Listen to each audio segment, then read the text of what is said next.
that she was a lot younger than him. He knew other men looked at her. He knew for a fact, without having any way of proving it besides hiding in the lobby ferns and spying on her, that she talked to strange men at the Peabody. Come on. How can they trap if they don't touch the ground? They have to put down something to kneel on. Like what? I don't know. Some old sacks or something. Do they have to boil the sacks? I don't know. You think we need to boil our trap?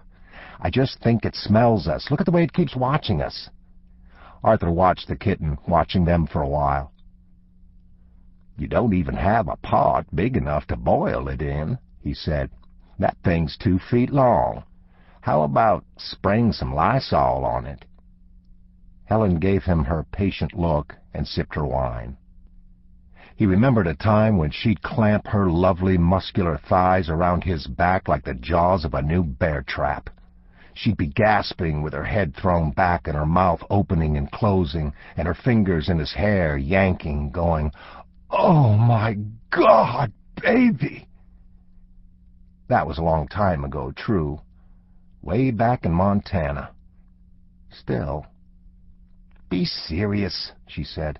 "I am serious. I already bought some cat food, didn't I? I already spent $52.50 for the trap, didn't I?" They sat studying the kitten. It walked around the wire box, looked back at them, sniffed at the contraption. Finally, it sat again in the dead grass and stared at the anchovies. Maybe its tail was just deformed. "Looks like if it was hungry, it would go on in there," Arthur said. "It's got to be hungry. Look how skinny it is. How are you going to tame it down, even if we catch it?" "I'll cure it with kindness, I guess." "What if it claws you? You ever been attacked by a cat?" "No, but I know you have." "They can be pretty vicious if they get mad." "That's true. They can whip a grown dog if they make up their mind to." "I've heard that." "And if you get scratched, why then you've got that cat-scratch fever to worry about, like in this Ted Nugent song I heard one time. Well, if I get scratched, I'll put some peroxide on it. Or alcohol," Arthur said, and sipped his coffee. They stayed there for a quiet period of time, just watching the kitten. Arthur looked at Helen, but Helen didn't look at him. He sat there a little longer. Her slip was sticking out just a bit past her knee. Arthur very smoothly moved his hand over to her knee. He didn't need any Viagra pill to schedule a hard-on for him. She just had to get him in the right mood. Now, she said, and flipped her skirt down and moved his hand. He returned his gaze to the kitten. It was all about blood, he thought. Pressure up, pressure down. He'd read somewhere that some guys had little rubber bivalves that had been surgically implanted and were hidden back behind their nuts. Pump it up, let it out like an inner tube. He didn't even want to think about doing something like that to himself. "I don't think it's going to let us catch it," he said. Damned if he hadn't gotten all upset again, thinking about how everything had turned out. "I think I'll go find a coffee shop and get some fresh ground." Helen didn't say anything. Maybe it was time for him to give it up. But it was hard to let go, so very hard to let go. Probably even when you got as old Mr. Stamp. Chapter 2. Later, near nightfall, he was in a coffee shop near Cooper and Young, sipping a cup, sitting on a stool. He was the only patron besides a drunk guy in a trench coat who was keeping quiet and minding his own business with a crossword puzzle. But he could see people passing on the sidewalk. The owner was reading the Commercial Appeal, shaking his bald noggin.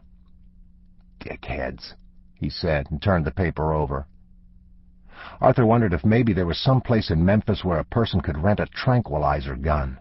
Load it with one of those darts like they used to knock out animals in Africa they wanted to study, or a big cat in a zoo when they wanted to work on its teeth. Maybe just get a small, low-dosage dart. Nothing too big. Something for a kitten. Hell, he reasoned, you wouldn't need anything big enough to knock down a rogue tusker. He could imagine himself hiding behind a tree in their yard with a tranquilizer gun, waiting for a clean shot at the kitten. But he couldn't figure out how they'd tame it. He wondered if it would work to sedate it and hog-tie it and then force-pet it. He looked across the street. His eyes were old, but he could see people inside a barber shop. A barber was moving around somebody's head. It seemed late to be getting a haircut. The drunk guy in the trench coat put the crossword puzzle and a nubby pencil in his pocket and some money on the counter and weaved his way out. But what if only somebody like a veterinarian could get his hands on those dart guns? Maybe they were federally regulated like machine guns. It probably wasn't something you could just buy over the counter. There couldn't be too much demand from the general public for an item like that. He worried over it and was glad to have it to worry over. It kept him from thinking about his repeated recent failures at getting into Helen's exquisite bush. He couldn't remember the last time he'd gotten a boner, and wished he'd written it down. The stripper he'd visited hadn't done him any good. The doctor had mentioned vacuum pumps once. That sounded just a little bit dangerous. Plus, he didn't like anybody messing with his jewels. He ordered a cup to go and looked across the street. A man in a trench coat stood on the sidewalk. It looked like the drunk guy again, but it was hard to tell from here. The owner set the coffee in front of Arthur, and he pulled $1 from his pocket for a tip and put it on the counter. He picked up the cup and his fresh ground, walked out. Checked his watch. Had to get on home quick. Shit. The Wild Bunch was fixing to come on at 7. Chapter 3. The barber shop wasn't crowded. One sleepy old man in a white coat droned on a nappy couch, slumped sideways, his polishing kit beside him, brown stains on the tips of his interlaced fingers. The gray-haired barber moved on rubber soles gently around the man in the barber's chair, his keen scissors making almost soundless snips as locks of hair drifted onto the floor in the pinstripe sheet wrapped around his customer. The man in the raised chair seemed at peace. The barber had just finished lathering his face with hot foam, and the rich smell of it hung in an aromatic veil over customer as well as attendant. The tiles on the floor were green and white, a checkerboard of odd colors. The man in the chair had his eyes closed. He had a deep tan, maybe from Miami, and his finely manicured hands, where they held each other in stillness, were small for such a heavy man. An ancient plastic radio in the corner on a shelf was softly playing Elgar's Suspiri. All that could be seen of the man were his lathered face, his hands, the cuffs of his black pants, and his shiny shoes resting on the pedestal. When the door opened, no head turned except the barber's. He stepped back out of the way when he saw what was happening, and then crossed his hands over his chest, comb and scissors raised, eyes wide behind his thick glasses. The muzzle of the gun came within 6 inches of its target. Perhaps the man in the chair had gone to sleep, or at least drifted woozily in the barber's fragrant ablutions. The gun fired, bright blood sprinkling on the silent barber, a jarring explosion that momentarily silenced the music. It fired again, an enormous sound in that closed space, the air filling with the sweet smell of glucose and the sharp odor of smokeless powder and the soaring of stringed instruments.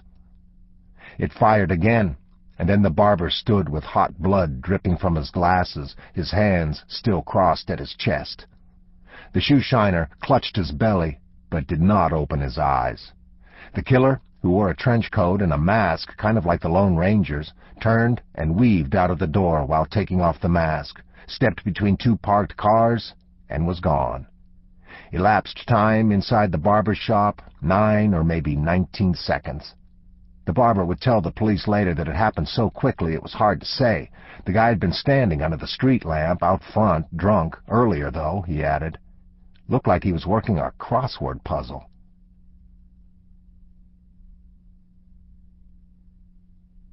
Chapter 4.